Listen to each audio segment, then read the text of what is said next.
Hi friends, இன்றைக்கி பார்த்தீங்கன்னா செவ்வாய்க்கிழமை காலையில் டிஃபன் பண்ணியிருக்கேன். என்றைக்குமே டிஃபன் பண்ணதில்லை.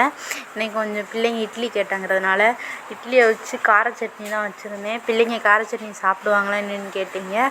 அவங்களுக்காண்டி மொத்தம் லஞ்சுக்கு வச்ச குழம்பையே அதை ஊற்றி சாப்பிட்டுக்கிட்டாங்க. சாப்பாடு வச்சு பக்காவடை குழம்பு தான் வச்சுருந்தேன். பக்காவடைனா வடை மாணிக்கே இருக்கும், சாப்பிட்ற மாதிரி இருக்கும். அது வாங்கி கறி குழம்பு மெத்தடில் வச்சா செம்ம டேஸ்ட்டாக இருக்கும். அதுக்கப்புறம் கோஸு போட்டு பொரியல் பண்ணியிருந்தேன், பாசிப்பருப்பு போட்டு. இன்றைக்கி பார்த்திங்கன்னா நான் காலையில் அடித்த வெயிலுக்கு சிவகாசி ஏரியாவில் ஒரு 3:30லேருந்து மழைங்க, இன்னும் விட்டப்பாடே இல்லை.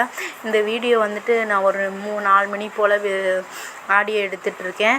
ஆனாலும் பேசிகிட்டே இருக்கையிலே அந்த மழை பெஞ்சிட்டே தான் இருக்கும். உங்களுக்கு கேட்குதா என்னென்னு தெரில, சட்டுன்னு கேட்டுகிட்டே தான் இருக்கும்.